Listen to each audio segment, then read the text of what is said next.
to the Journal, Tesla is looking to add thousands of employees in the next few years to hold off competition in the auto industry. Of course, this news comes just a few weeks after Elon Musk put out a call on Twitter for what he called hardcore software engineers and said he would interview people personally.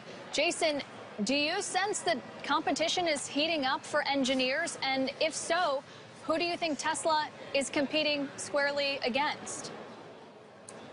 Well, if you're an engineer and you're in Silicon Valley, going to work for Elon Musk is like a basketball player going to play with Michael Jordan or LeBron James or Steph Curry. Like, it is the #1 destination for the most talented engineers in the world. Steve Jobs would have been probably the #1 destination, or tied with Elon Musk, but there is nobody close to Elon Musk in terms of desirability for an engineer, because if you think about what he's accomplished with SpaceX and Tesla in such a short period of time, people want to be on a winning team, not just because of the stock options, but because as an engineer, you want to solve big problems that matter. Going to work at Google or Facebook and trying to make, people click on ads they don't want to see anyway, 0.02% more, it's horrible. It's a death sentence for an engineer, and they do it because it pays $500,000 a year. But going to work for Elon Musk, that's like the dream of every engineer today in Silicon Valley. He has zero competition for technology talent. Okay, but Jason, if you're Tim Cook today and you think you're getting into the car game, for example, yeah, you're saying you can't compete with Elon Musk? If you're Google, which historically has actually been out front on so much of the self-driving cars, you can't compete. Those people you think are going to leave those places if they're there already to go work for Elon? I think the B team would go work on autonomous cars at those places, yes.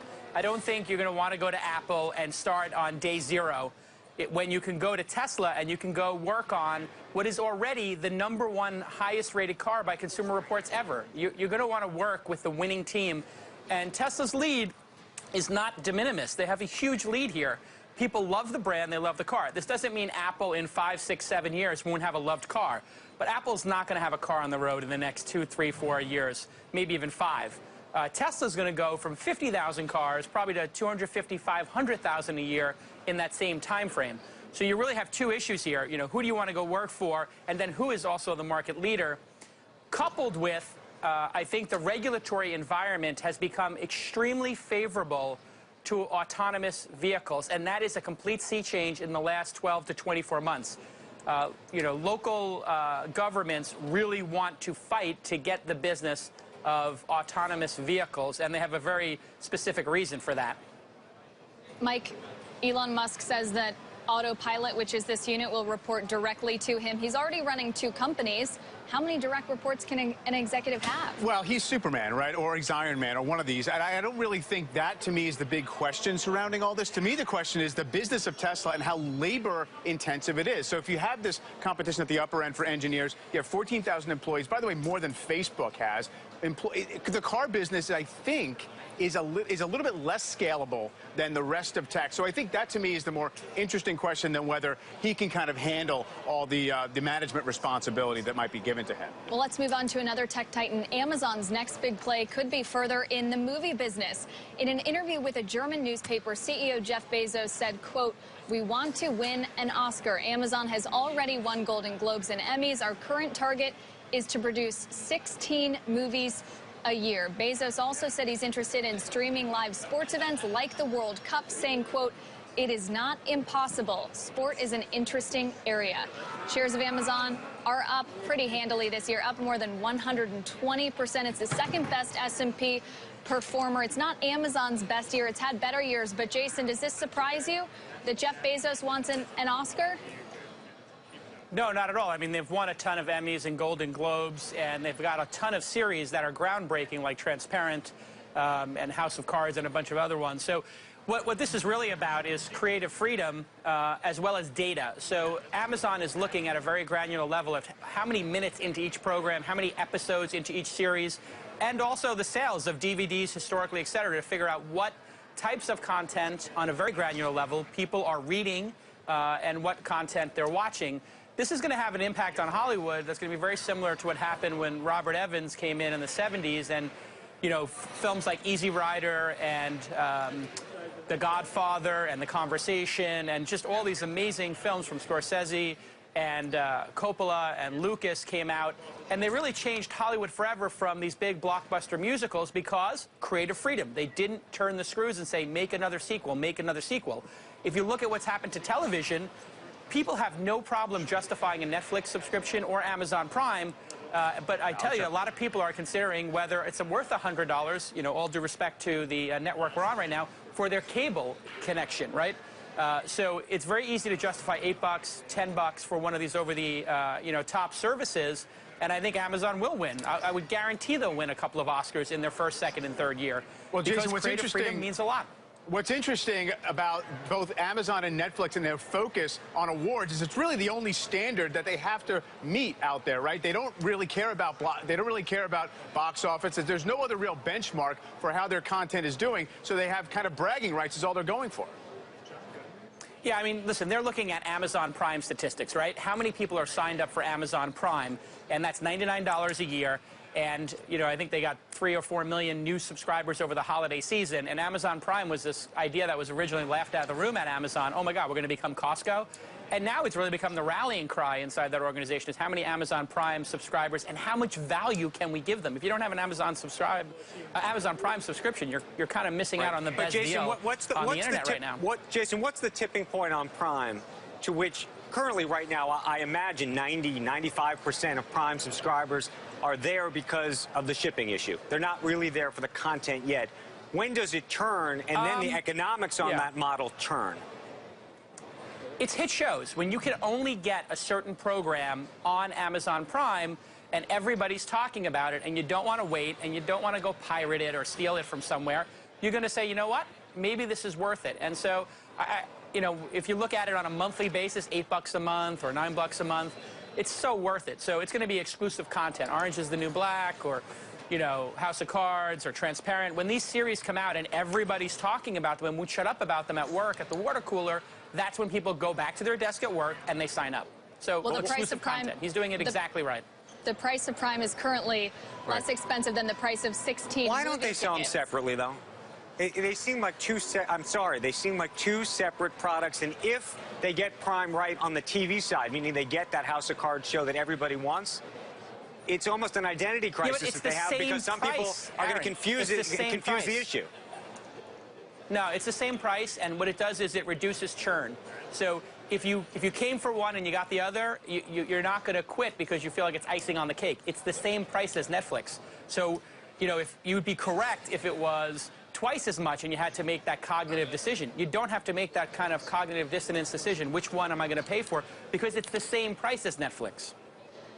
All right, let's move on. Venture capitalist Bill Gurley stepping down from the board of GrubHub amid potential conflicts of interest. Gurley is also on the board of Uber, and some analysts, especially at Cowen, are speculating that ride-sharing service could expand further into food delivery. Gurley disputed that notion of the conflict of interest, saying he's stepping down to focus on funding and helping younger startups. Jason, Bill Gurley is currently on 10 boards, so it is clear that he is spread very thin. But do you see as Uber Eats and GrubHub being direct competitors? Yeah, full disclosure, obviously, I'm an early Uber investor, and obviously Uber is doing really well in food. This is really less about the conflict of interest and more about returns. Bill Gurley is not interested in getting, you know, a 2 or 3x return on his money when he can invest in private companies and, you know, return 100, 500, 1,000x on his investment. And he is probably in the top 2 or 3 most sought-after board members in all of Silicon Valley. I mean, he is the gold standard of board members. So, you know, he's probably sitting there and he's got 20 board seats that all could potentially return 100, 500x, 1,000x to benchmark. And he's looking at being on the board of GrubHub saying, hey, you know, I got to get on a plane, I got to review the materials. And he is a very studied and considered person. He really thinks deeply, as you can tell from what he does here on the program and from what I see playing cards with him every week. He is super considered when he makes a decision. Super considered. Jason, is this a short sign? I mean, I love the product, GrubHub, that is. Is this a bad sign for the company? I think GrubHub, you know, obviously was a tremendous success leading up to the on-demand economy, but waiting an hour for bad Chinese food is diametrically opposed to what Uber Eats and Bento and Sprig and Munchery are doing, which is delicious food in 15 minutes. You know, kind of gross food in an hour versus delicious, healthy food in 15 minutes at the same price. People are going to go with 15 minutes and healthy and delicious. And so GrubHub is going to have to totally reinvent that business. The business that got them to where they are today is not going to get them where they want to go. That business is over. Bad food, you know, coming an hour and a half or 90 minutes later, 60 minutes later, that's over. It's 15 minutes, delicious, perfect food is what happens here in San Francisco, and that's what's going to happen across the country and eventually the world. Mike Santoli, GrubHub has lost quite a bit of its value this year amid all of this competition, not just the ones that Jason mentioned, but also Caviar, Maple. There seems to be a new competitor every single day. Do you think they're doing enough to get that valuation up? Do you think there's upside? I think we just heard the answer, and the answer to Andrew's question was yes, it probably is a reason for concern about GrubHub, that girly laugh. It's very hard to know if this is really just kind of a transitional technology, right? This was a solution for a time and place, but it is a good service for the small businesses that can use GrubHub, you know, as their delivery mechanism. By the way, a lot of stuff I can get on Seamless or GrubHub that I can't get on yeah, I think it's viable. I mean, there's no doubt about that. I'm a city dweller here in New York, but it works for me. Although it did raise concerns similar to when Max Levchin left the Yelp board amid the company trying to sell itself. You do wonder what is going on behind the scenes, and potentially that's why the stock is down today. All right, is this the new Google Glass? 9 to 5 Google says it has the first look at the new version of the device dubbed the Enterprise Edition. It looks similar to the last model, but it's a bit larger, actually. And it has the ability to fold up, which was one of the most requested features. The new glass is also expected to be branded as a business tool rather than a product for everyday users. Jason, does this look any sexier to you? No, it's the opposite of sexy, whatever that is. If you wear these on the dance floor, people run from the dance floor, which is what happened to me. I was at a party and a Google executive came on the dance floor with Google Glass and everybody ran. These devices really look terrible, and they don't provide that much value, and the apps weren't there. You know, Google released them very early as a speculative project. What you will see is they will have great application when you're fixing, you know, an engine in a car, and you can see all the different pieces and, you know, watch a little tutorial. But you know, it's very early technology. They're not going to be a big deal. And now I think they're reporting into Tony Fadell at Nest. And Nest is really having a heck of a time keeping talent. A lot of the people from the Dropcam acquisition have left. They're all in the market, going to other companies, starting new companies. So Nest is, I think, a little bit of a troubled unit inside of Google. And then sending a troubled product to a troubled unit inside of Google is, I mean, it could be the death knell for these devices. There's a lot of augmented reality coming that Jason, will be better. What's the issue with Nest? And the whole Alphabet model was this idea of giving so many of these units even more autonomy so they could attract better employees.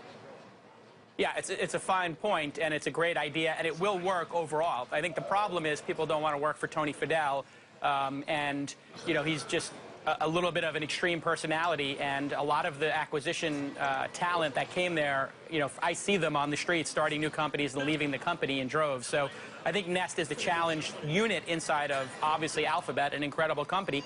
And I think spinning off units is going to work. I just think Nest particularly hasn't really shown any really great new product advances. Look at the two or three products they have. They're not advancing at a fast pace. They're not releasing new product. They're not releasing new features, which is exactly what got Yahoo into trouble. I mean, Yahoo is a dead company because they refuse to release new product. I think Nest is kind of a walking dead company, too. They're not releasing anything new and interesting. Well, perhaps so far as Glass is concerned, the enterprise angle will work a little better than the dance floor angle. Jason Calacanis, if we don't see you before the new year, happy 2016. Happy New Year, everybody. Thanks for having me. Thanks for joining us. Okay.